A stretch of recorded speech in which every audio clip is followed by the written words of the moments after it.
Hawak namin ngayon ang listahan ng mga pumasa sa unang bahagi. Odilon Lasiter, Servano Torres, at Alexis Lorenzo. May kanya-kanya silang kakayahan at abilidad na kapag pinagsama ay makakabuti sa ating pakikipaglaban sa mga kuma. May angking galing sa pagpapalipad ng spaceship itong si Odilon. Saan siya galing?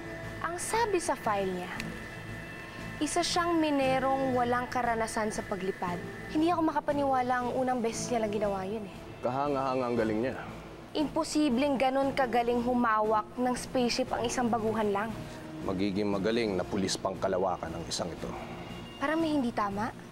Mabuti naman pala at namatay na yung pinsan ko. Dahil kung hindi, eh di nakita niya sana yung tunay na kulay na ugali ng pinakasalan niya. Commander, may nakita kami sa monitor. May naganap na pagsabog sa konstelasyon ng Maris. Kinalulungkot ko, sir. Pero nakilala ang sumabog bilang spacepad ni Laika. Kasalanan mo to. Kasalanan mo to!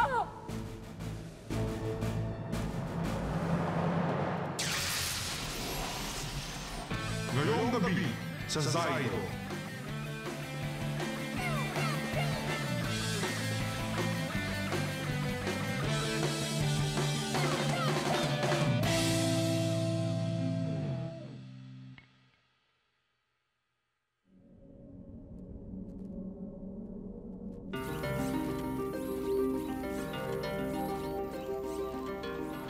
Meron palang ganito dito eh. Biruin mo, bulaklak dito sa space.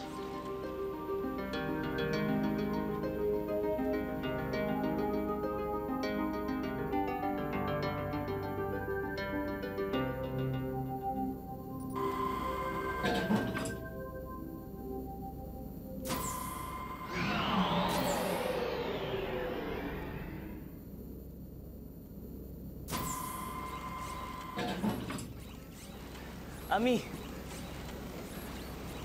Bakit? May kailangan ka? May sorpresa ako para sa'yo. Ano yun? Flowers for you. Paano mo nalamang paborito ko to? Talaga? Paborito mo ang... kinain mo? Oo. Delicacy ito sa planeta namin. Gusto mo? Huwag na lang. Panoorin pa lang kita eh. Busog na ako. Mukhang masarap, Master Servano. Siya nga pala, nabalitaan mo bang nakapasa ako sa first phase ng training namin? Oo. Balita ko nga magaling ka raw magpalipad ng spaceship. Kahit unang beses pa lang, kayang-kaya na. Pero balita ko rin na napabaksak ka daw ni Alexis. Magaling si Alexis. Mas magaling ako doon.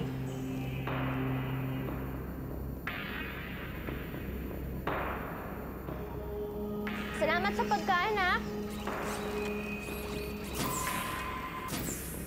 Sarap. Ikaw na sanang bahalang magpasensya sa nangyari kanina. Hindi maiiwasan talaga yung mga taong madudumi ang utak, tulad ni Angge. Huwag mo na isipin yun.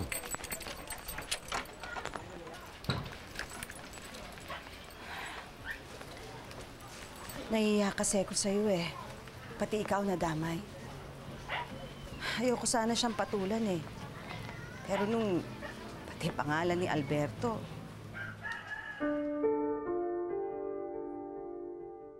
Alam mo, Ramiro, walang araw na hindi ko naiisip na sana nasa tabi ko si Alberto. Mahal na mahal ko rin si Alberto. Tana, Helen. Tama ka.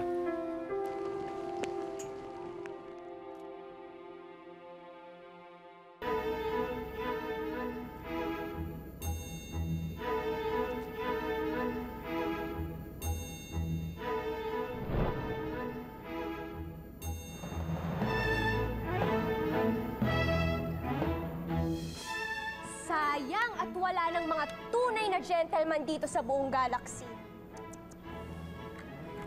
Uupo ka ba dapat? Sana.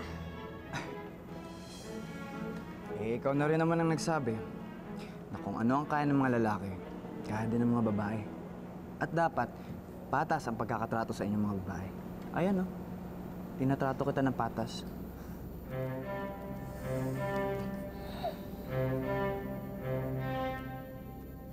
Bakit ba pagdating kay Ami, lahat na lang diskarte ko, palpak? Palpak, not found, not in dictionary. Anong gawin ko? Palagi na lang akong busted. Busted, not in dictionary. Ang hirap naman pala manligaw dito sa space eh. Ligaw, lost, noun, not to be found. Ligaw, hindi lost, as in court. Alam mo yon, yung ligaw. Court, noun, space for playing a game like basketball. Gulo mong kausap. Ewan ko sa'yo. Ako pa daw ang magulong kausap.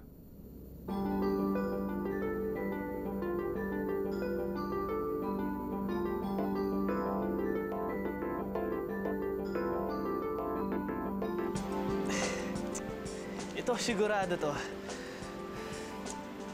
Wala pa akong nakilalang babaeng dinadala sa chocolates eh. Chocolate, noun, substance made from roasted and ground cacao seeds. Masarap.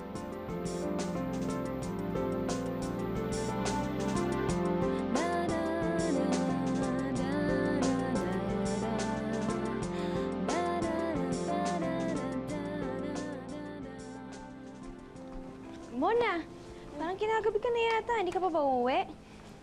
Kanina ko pa sinusubukan magsulat pero walang lumalabas eh. Itulog mo na lang yan. Mabuti pa nga. O sige, mauna na ako ha. Sige, ingat ka. Miss Mona, may pinabibigay po sa inyo. Ah, sino? Sino bibigay? Wala pong sinabi. Sige, sige. Salamat. Ano naman to? Driver's license to ni Alvaro.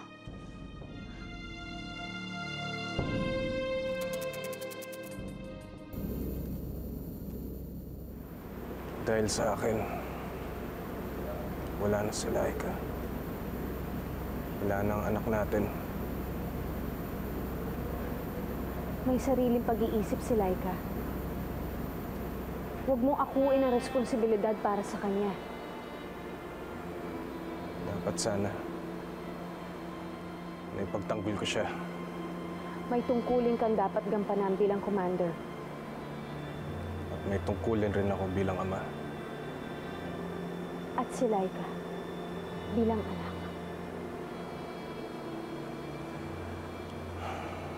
Ikaw lang nakakaintindi nun.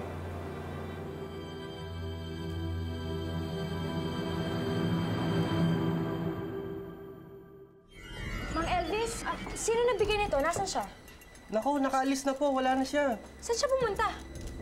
Hindi ko alam.